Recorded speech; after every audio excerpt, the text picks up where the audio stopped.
Here's a thought that everybody knows. More plants. Spend all my money on plants. I got food, but plants are... Anyway.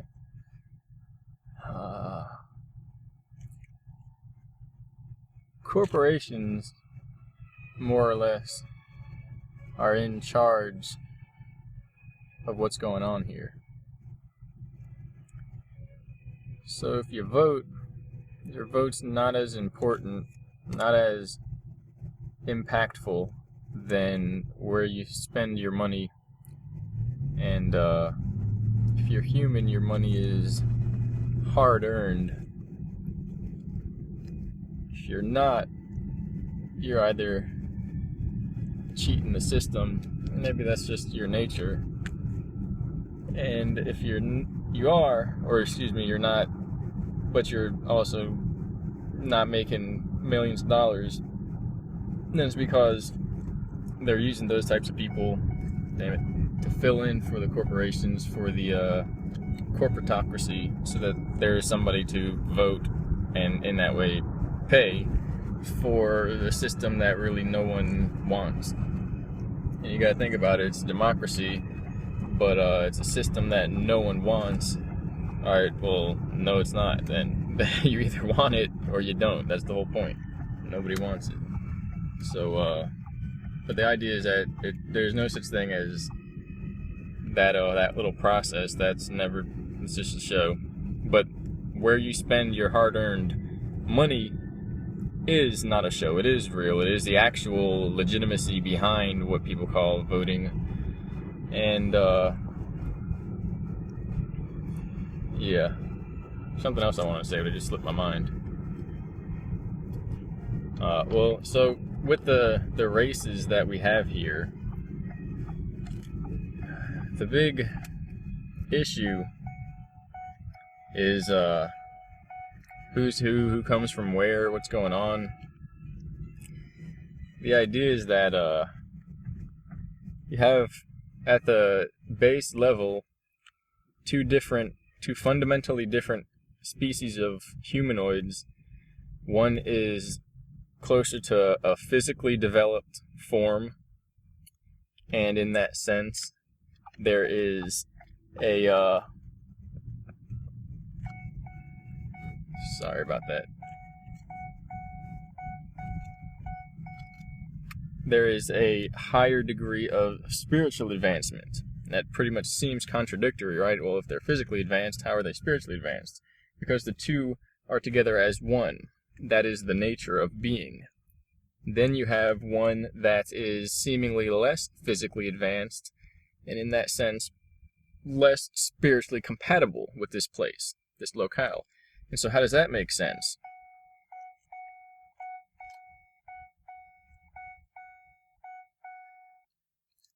If they're less spiritually, physically advanced, then where are they advanced in if it's not spiritual?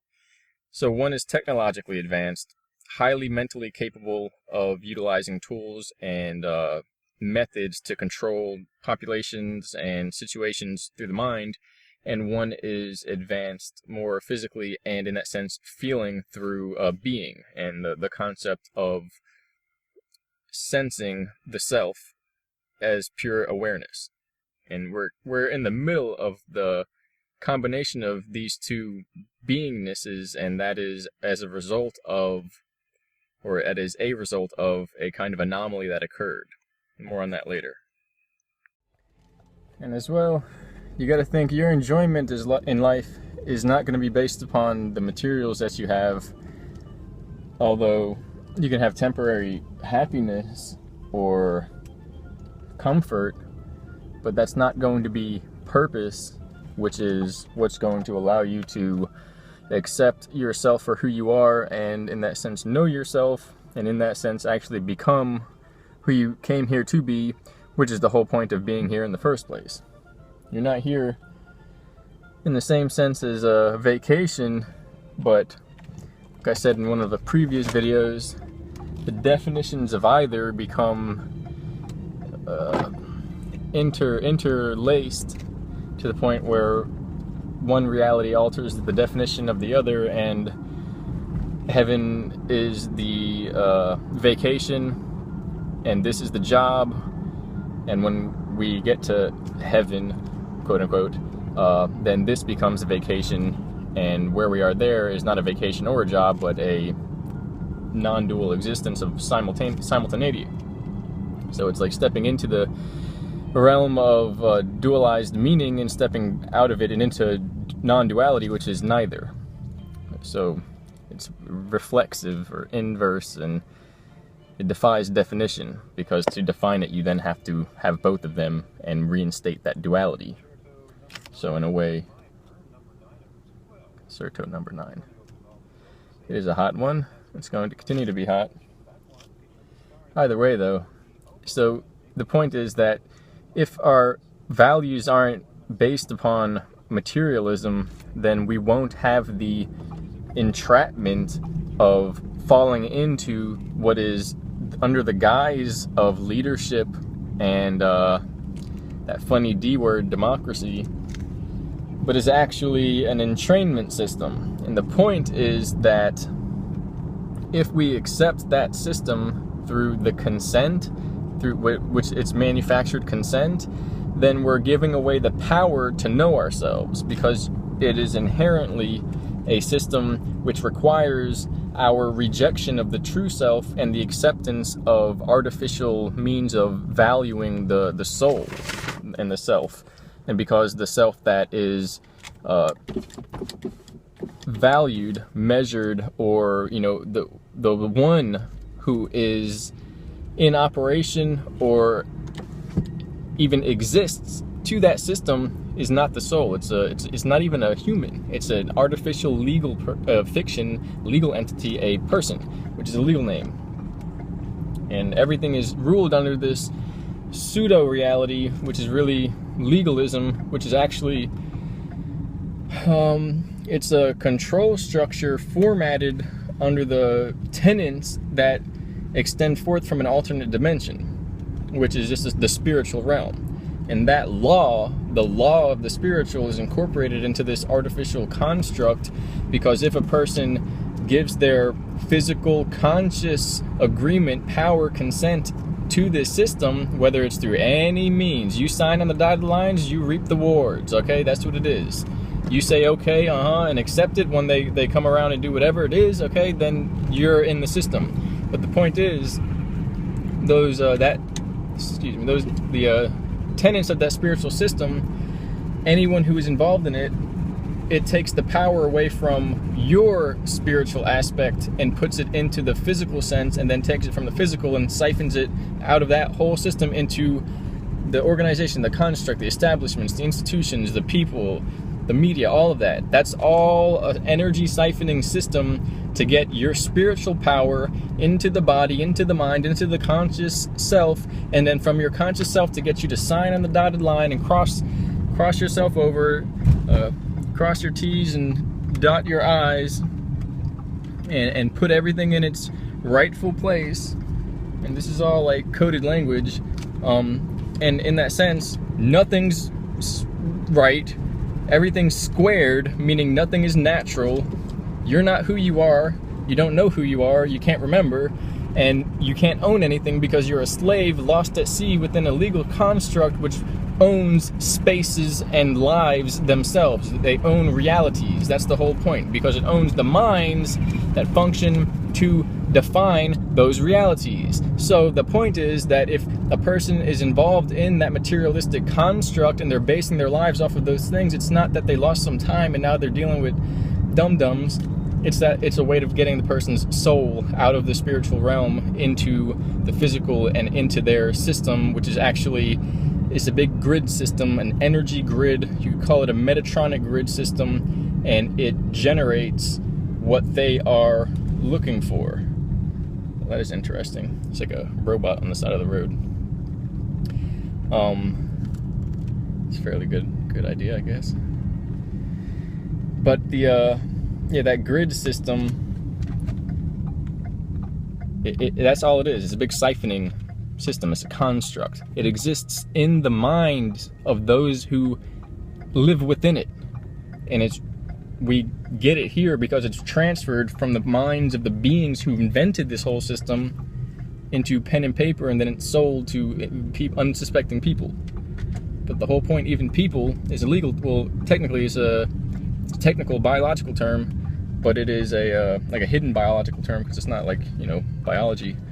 But it denotes a difference in biology of one person, one being to the next, versus what we think there is. Like, oh, it just means people. That's just what it is. People is to denote people, or people is to denote beings, regardless of their status as a human or not, but their status as part of the legal system. This is all about the fine script. The fine print is all about that, about whether we're enslaving humans, whether we're doing this, whether they know, whether we can take them this way, we can treat them that way. It's all, that's what it's about. It's about enslavement of humanity. And that's what the legal terms are about, and that's what the legal system is all about. But the point is, you know, if you base your enjoyment in materialism, that will be the idea. If you base your enjoyment in your talents, your character development, okay, then that's what you keep. You don't keep what you have, what you earn. You don't keep that. What you keep is what you can't take with you, and what you can't take with you is the character that you develop. That's the whole point. So base your everything, your value of life, your valuation in your character development. And that also is how you get out of the system, which is weird, but it's what it is. And if we all do that, there's no more suffering, because we can all support each other. And where you put your impact, your weight in the system, which is where you give your money, is who you're supporting and what kind of system you're paying for in the future and for your children, you know. And you call it a perfect system because none of it's without your consent, strange as it is. But we're seeing that change now because it's piled up so much that the consent is being overwritten even if people want to remove their consent. So it's like there's going to be a time where a brick wall is reached and it has to either be reset, or something has to be changed or altered, or it has to be wiped, and basically liberation must come. And so, but again, if people didn't realize how that works, or how the old system works, and they don't realize how the new system's going to work, or is working now, then nothing's going to make sense to them. So it's like, it doesn't just mean like, oh, we can just wait around. If people wait around, then they're going to wait around forever. In the next world, they're going to be waiting forever. So that's what it is. Yeah, some ideas, some focus, some concepts, and even the words we use define our reality. Some thoughts. Well, are these thoughts? Are they, you know, abstractions, or are they actual, you know, truths that are related to reality? Are they ideas? Did I create them on the spot? Or is this my internalization of the reality construct that we all know? You know, how you think is going to determine reality. I'm so hot. I'm also in a car right now, and I didn't keep the air conditioning on because I don't want the air to blow into the microphone. But I'm literally pretty much covered in sweat. That's one of the best ways to get toxins out. I don't know if you knew that, but I've skateboarded at a certain point years ago, and you got to keep your electrolytes up when you do this. And I've drank a gallon of water in the morning, gone home and not gone to the bathroom, and not had to go to the bathroom until later that night. Literally like 9 or 10 o'clock, to the point where everything was sweat out. Like literally gallons of water, not gallons obviously, but I mean, I could take my shirt off a few times of the day, and eventually I just keep the shirt off and wring it out and like have like a waterfall of. It gets to the point where then, if you eat properly, your sweat, after doing that for the first time in a week or a day or something, like 2 hours of sweating like that, your sweat is like water. I swear. You know, you wouldn't think it's possible, but it's how it works. It begins to literally like shower your body. All right, I'm gonna go plant some plants. See you. Here's a thought. Consent is manufactured or abused in certain ways. One way is, say, it's through language and actual intent. And so say somebody says they're gonna kidnap you and wipe your memory and take over your life or something, and you go, oh yeah, right, and that's the end of that. According to some form of law, whatever you want to call it, they believe they have the right then to go and do everything that they said. because you didn't take it seriously. No matter what type of morality, whether you've never heard a fly or whatever it is. Yeah, and that's actually how a lot of this is done. When people are confronted, it's given to them as if it's a joke. When they respond jokingly, then the operations are carried out. Ultimately, this is possible because if they take a person, extract the soul, not a person but a human, and extract the soul, then they can show that memory wiped soul that moment of them going, yeah, right.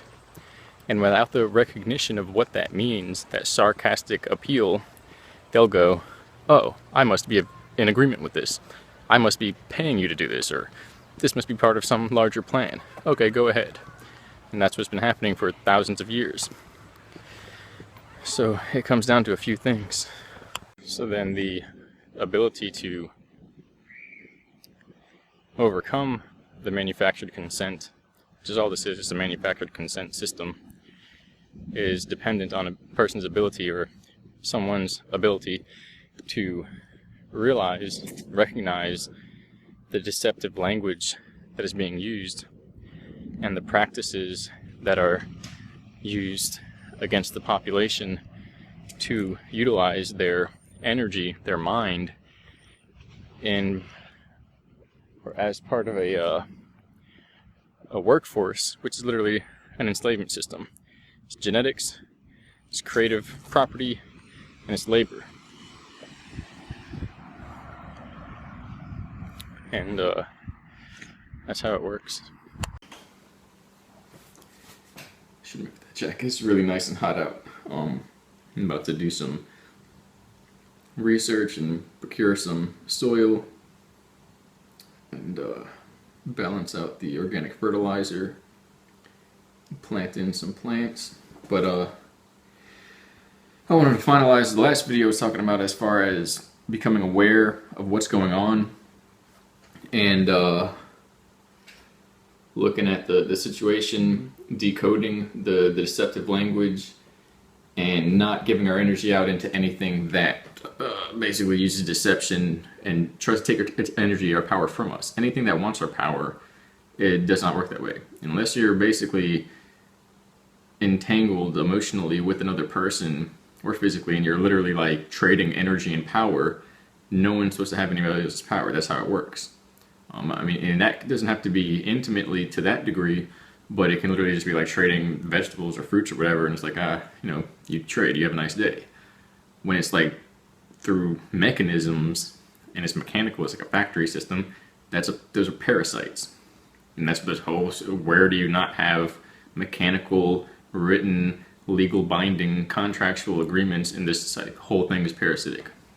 But the idea is that, this goes back with the previous recording, that this whole world extends from a world where there is no suffering or pain. There is also no time. This one was designed as an experiment, a project to experience the polarity, the diversity of duality, the challenge of the suffering that comes from basically playing life like a game with two teams pit against each other.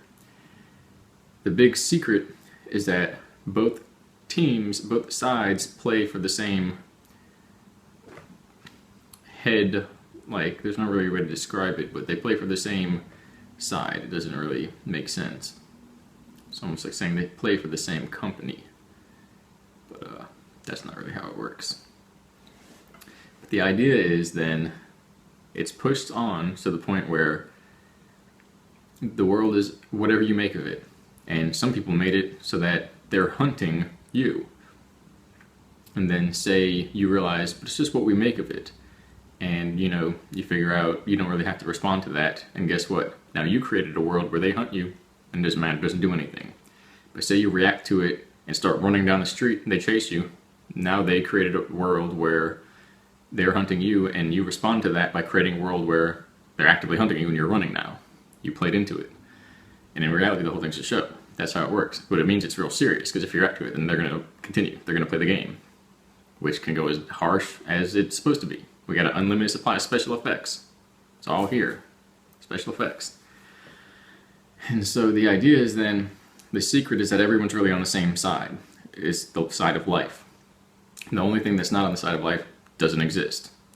But when you get that consciously within a mind, within a center of a being, you get insanity. You get these the delusions of these presences, which basically are anti-human essences inside of people, possessing people.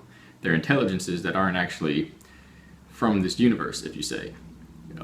You could say, because that's conceptually, it's like we have a picture, and that picture is the universe, and we sit there and get a group together, and we have thought bubbles coming out of, well, what would it look like if something from outside the picture like came here? And you can create that essence, and that essence would act like it's a foreign thing that just wants to do everything that's the opposite of what people here do.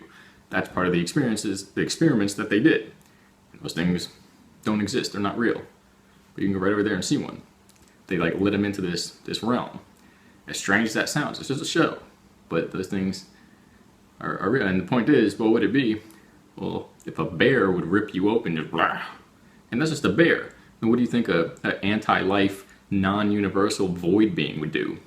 They suck the souls out of people, and they replace them and create a simulated version of them. It's rough. But again, what does a sociopath, narcissist do? Same thing. They get you to care so much about them, and they dry up all your empathy, and you're literally like a non-person that you were compared to because of them using all your energy. It's the same thing. It's the same concept, because the truth is, you have what you have in existence, and then you have something on the outside of that. And what's on the outside of that is it's a universal property of the substance, and then the opposite, or the shadow, basically the light and the shadow. That's a universal concept. So the fact that a person can be narcissistic and sociopathic, and it kind of is the same thing as if you conceptualize these anti-life, non-universal beings that have the same vibe. It just means it's the same paradigm, it's the same spectrum, just multiplied in different angles and ways. It's always just the light and the dark.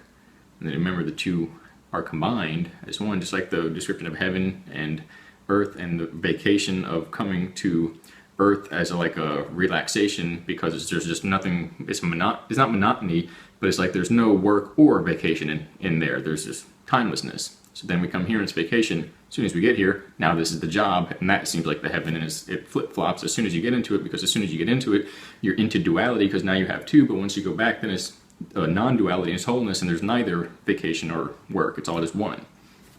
And they're reflexive in that sense. So down here we have light and the dark. Up there, there's no such thing. There's no difference. The big secret is that we're all working on the same side, the same team. It's just a team of life, or a team of existence. Not really existence, because existence is just, it's a limited term. And the idea, though, is that the game breaker comes to this place knowing everyone's on the same team. That's the system buster. That's the vibe that can't be shaped or edited or formatted into the matrix. I'm actually drunk now. I just drank like half a pint of kombucha, and I'm sure people are gonna find that funny, but it's just tea. But I don't drink alcohol, and I'm real sensitive to what I absorb, so I'm buzzed now. It's hilarious. I'll start saying funny stuff. But that's the idea. You get, just visualize it. You got a football field or something, and all those represents light and dark, the battle of heaven and hell, whatever. All these sports, the minds are the same thing. But the idea is, imagine one team's team light, one team's dark, and then somebody comes on the playing field, and they're half dark, half light. What happens if they go up to one of the players and steal the ball or something like that? Is it a foul? Is it a score? What does it mean? It breaks the game. They can do whatever they want. The rules can't touch them. The ref can't blow. The ref goes to blow the whistle. No, it doesn't work. Can't do it. That's the whole point. And all you do is realize we're all on the same team. We're all in love in that sense. And again, love is the worst word to use. It's kind of like saying goodness and holiness, when people that are good and holy are often effing so much stuff up, and they're like racist and all this stuff. And racism, to a degree, I'm kind of doing this free-flowing consciousness thing, reminiscent of David Lynch, who is a very powerful player in this game, by the way. He's one of the most brilliant minds in cinema, and just the conceptualization of ideas in technology that looks like a mind.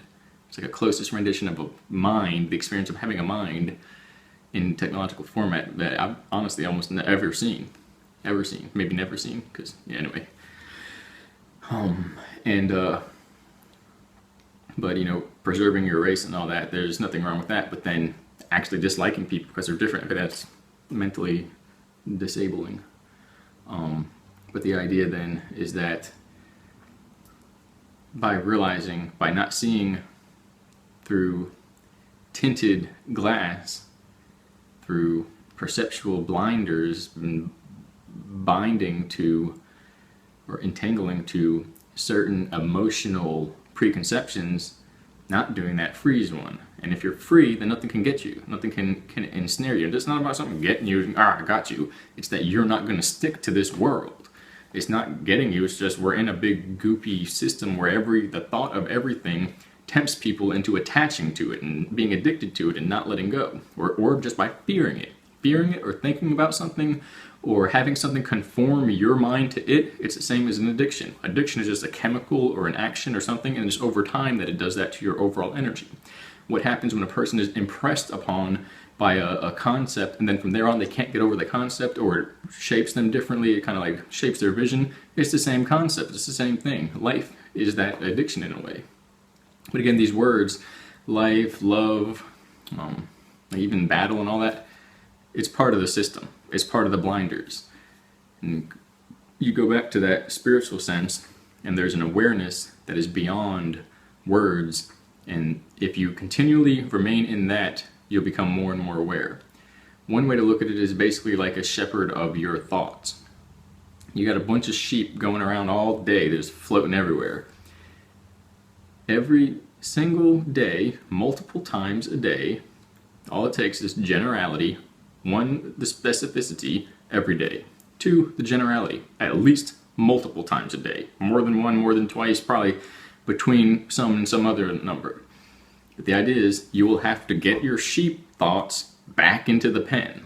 Now, that doesn't mean that that's all you do, or that conceptualization is grounds for wholeness. Because if you can't, put it this way, you can keep them in the pen, but in that sense, the pen, the fences, they have to move. The posts have to shift and flow. If you stay in one area, you're never going to learn. And usually, how do you know you want to go that way? Well, one of those thoughts, one of those sheep did get out, and then now you're going to build a pen around that. Instead of calling the sheep back, you expand your pen. Because there are good ideas, good, again, another polarized term, that are outside of what we know now.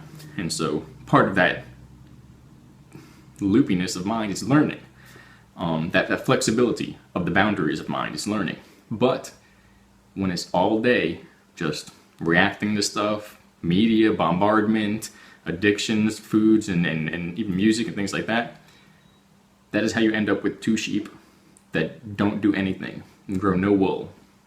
Okay, and the ability for you to be a shepherd is you'll learn nothing.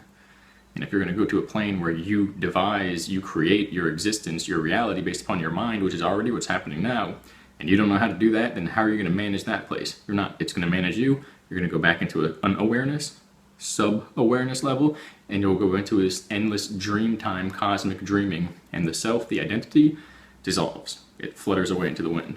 So, in the same sense, you look at it like a sergeant or something, a general, where you're literally managing troops who are being, it's a battle of ignorance and knowledge. Nobody's throwing bombs or anything, but there's little notes being passed around us like ideas that aren't helpful. So, but, you know, usually it's helpful to get out of that type of more violent or dualized appeal of a struggle, because that is inherently part of a struggle. Whereas if it's literally just like animals that It didn't mean to make you mad. It didn't mean to cause problems. It's literally a sheep that just walked over by the waterfall over there. Okay, it's not as frightful, and you can kind of work with it better. And chances are, if you did find a waterfall, then you should thank that sheep and give them a belly rub or something, which might go weird for sheep. So yeah, just some things I wanted to present. You know, these are centralized ideas because the system is based upon all this stuff, whether one gets this stuff or whether these concepts are basically being organized in the system to abuse the consent of people who are willing to help, to put in their work, to do something, but they don't get something in return, or they get enslavement. And the idea is a lot of people that say, I'm not willing to work for somebody else and this, that, and the other, and well, then why do we do it? So there is something. And then that's where the concept of a drone, or whatever terms we're going to use here, where it's akin to a biological computer system. Then there are actual biological computer systems where it's like a chip managing everything. So, you know, I had my experiences with that, because we all have. Interesting stuff, though. You know, doesn't really have to be such a shocking system. And ultimately, the underground things, those other things, boogeymen. What happens when you dream as a kid? You see boogeyman if you have a nightmare. So it's an inherent part of life. It's an inherent part of the cosmos. You just got to navigate to the higher aspect of that and overcome the beings that parasite, that leech off of fear. And ultimately, that's what they're there for, to teach you that. And they want that power to be part of a progress back to the one true aspect of creation, the one true power, the one true intelligence, the central intelligence. And where they're not given that credit of being the darkness to help the light, that's where they act out. That's where they wage war. That's where they cause this, what's going on in the population. So that's also what's going to happen is people are going to embrace the dark and say, yeah, this is to help us. And they're not going to dive in, because if you dive in, well, you become it. And you can't say it helped you. No, you became it. Now you're that thing throwing a tantrum to get us to admit that you helped us. No one who dives in and embraces it is still part of the light. That's the point. At least not until the whole game is over. But the point is, when people, just like there was that binary up and down, and I said we have to kind of like balance it, not just stop and it's like, drop it down, and then you have that energy, that potential force, like a spring kept up that makes it want to go down again, and then the whole pendulum starts to swing again. You have to figure out how to lessen it and balance it in a harmonic method of transferring that extra energy into some forward motion and propel yourself, okay? When we can do that in this system and stop making enemies out of everything and distractions and challenges that are impossible, basically not challenges at that point, but threats to our sovereignty, when we turn that into empowerment for our sovereignty, that's when the game changes. And to do that, that's when one guy or girl, lady on the team or whatever is introduced into the game on one side or the other that plays for no sides, or plays for both sides, and in that sense, no sides. And then eventually, when more than half the teams of both sides play for both sides or no sides, at that point, the game's over. How are you going to have a game if everyone's on like team one and team red and blue, and then you have the majority on the field are team purple? They don't even have there's no scoreboard for them. What is that? Every point is theirs. Nobody wins or loses at that point. That's the whole point. That's when the society changes. They can't legally use this system against people, because then it is part of the game. The game that's written into the game to be like that. So we got to think about that. If you want to have fun and see what your sheep can really do, let's start doing backflips and, I don't know, playing around, playing hopscotch and stuff, because they're not really sheep. They're anything you want them to be, and that pen can become the world. And now you're managing worlds, okay? You're managing realities instead of just like this thought stream that you have to kind of figure out how to produce something of value for you spiritually. And it's also not about, remember, keeping them in and locking the gate. That doesn't work either. Every time they go out, there's a chance they're going to find something helpful. So it's creativity. It's productive creativity, which is usually all creativity. However, if it's super out of the way, then it's not going to integrate well with the amount that you have in your life already. Remember, it's like this and that, and the variance is beneficial. If it's too much, it's never going to come back to baseline. It's going to like blow everything out the water. If the game is too violent, everybody's going to die, and the game's over, but nobody won. Not because everybody won, because nobody won, which also doesn't really exist, because there's another field over here, another field over there, another that way. There's no end to it. It just keeps going. It's like reflections. But in that, because if imagine you keep doing that and teams keep dying, well, now you're in a hypercube because you can't make one of them work. So, but this is the one where everything got lined up, the script was changed up and written, the power was restored, and it's going to work. And it is working, and it has worked. I know that doesn't make sense, but they figured out how to do that, and we took power back. And all you have to do is permeate the fear.